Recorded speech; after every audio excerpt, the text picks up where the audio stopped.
The Seattle Seahawks are looking to rebound from a Week 9 loss with another tough matchup, this time against the LA Rams. What's going on? Jackie Montgomery with your Week 10 game preview. Well, the toughest part of the Seahawks schedule continues with their second straight road game, this time a much shorter trip, but their opponent is equally as challenging with a divisional matchup against the Los Angeles Rams. The Rams are sitting at 5-3 on the season. They're coming off of their bye week, but in their last game played, it was a loss 28-17 against the surging Miami Dolphins. Honestly, looking forward to seeing SoFi and see the new place and see what it is. The Rams look like a really good football team to us in all ways. They're a complete team. Sean's done a great job with these guys, and they continue to grow and innovate and do stuff and do new stuff. And the new defense looks good. They're doing really well, and so they're off to a really solid start. And it's going to be a very difficult game for us. Jared Goff leads the Rams offense, which ranks 6th in the NFL. The quarterback had a tough outing in the loss to the Dolphins, finishing with a season-low passer rating of 65.9.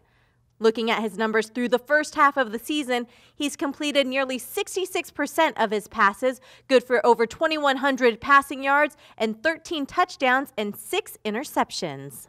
As each year progresses, I think the understanding of the offense and the confidence has grown. I definitely feel like that's the biggest thing, his confidence and him getting the ball out of his hands, making the right reads, getting the ball to his playmakers. He does a really good job at that. So it's something that, I feel like he's gotten better at every single year, and he's continued doing that. The Rams' run game is missing star Todd Gurley, who is now with the Falcons, but the rushing numbers haven't dropped off.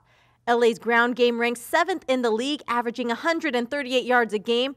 They now work with a running back by committee approach led by second-year player Darrell Henderson and veteran Malcolm Brown.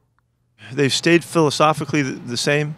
When Gurley was really hot, he was hot in every phase of the game. It takes a couple guys to really fill his shoes, and they found it. Both guys are averaging around 4.5 yards a carry. They're very consistent. They both catch the football, and the rookie's good too. So they've got a great trio of guys to go to. Los Angeles has so many offensive weapons to work with. In the passing game, they have 5 different receivers with 225 receiving yards each. Cooper Kupp and Robert Woods lead the way. The duo combined for close to 1,000 receiving yards and 6 touchdowns. Having so many skilled options plays right into how head coach Sean McVay runs his offense. I think, the system's definitely complicated, but I think it's something that tests your eye discipline. If your eye discipline is right, you should be fine. I think that's the biggest thing. They're going to have fly motion. They're going to have guys motioning after the play, pullers, things of that nature. But, if you get a good grasp of what the concept is trying to be, then you should be get to the ball. When it comes to the Rams' defense, it ranks near the top of the league in several categories. The team is 2nd in total defense, pass defense, and points allowed. They also rank 5th in rush defense. This season, they have a new defensive coordinator in Brandon Staley, who has made some changes to the defensive scheme.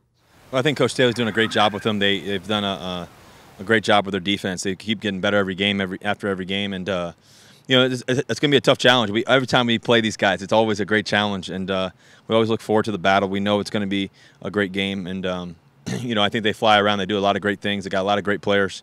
Obviously, Aaron Donald is arguably one of the best players to ever play this game in that position for sure. And Brockers is a great player. They got a lot of guys. So the addition of Floyd too is a great player.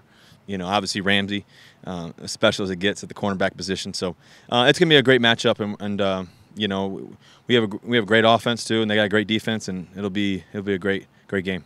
The Rams have arguably the best offensive lineman in the game in Aaron Donald. Donald has been an All-Pro every year dating back to 2015. He ranks 1st in the NFL with 9 sacks, and when it comes to playing the Seahawks, well, he's fared really well. In 12 games against Seattle, he has 12 sacks, 33 quarterback hits, 30 tackles, including 19 tackles for loss and 2 forced fumbles. He's the best in the game, and the best, defensive lineman that I face. He has a unique combination of quickness, speed, power, great instincts, a lot of moves, just a great feel for the game. So somebody you have to game plan for. You have to be aware of where he is. Stay true to your technique. Not try to do too much or get too overly aggressive, and just battle. You know, when I came to this division, going against him twice a year, it just raises your antennas up, every week. So I enjoy the challenge. We're looking forward to it. Just got to go out there and fight. And finally, let's focus on the Seahawks defense. The team acknowledges there are a lot of areas that need improvement, but one area to build off of is the pass rush. It has come on strong of late, recording 10 sacks in the last 2 games, which is encouraging. They are also hoping that having a full week with defensive end Carlos Dunlap will translate into more productivity on the field. I think for Dunlap, it's been huge. Last week, we kind of threw everything at him. It was kind of coming at him fast. This week is trying to kind of sorting out. He's asking really good questions. The D-line coaches are really doing a really good job with him, and we're excited about him taking another step. I'm hoping that as we get along together longer, that we'll be more accurate and more precise about the stuff that's happening, and we won't have as many first-time experiences. And that's just part of what we're trying to draw on here. We got to get better in a hurry now, as we're getting in the second half, and guys got to come together. It takes time, and so we just got to hopefully cash in on that. Seattle Seahawks certainly looking to get back in that win column. I have to point out that Russell Wilson and the Seahawks are 32-8 when coming off an in-season loss. That's the best record in the NFL since the 1970 merger. But this is going to be a tough matchup against the Rams. They have only won 3 out of the last 10 meetings. All right, well, kickoff is set for 1:25 p.m. Pacific. You can watch it live on Q13 Fox, or as always, listen to it on the Seahawks Radio Network.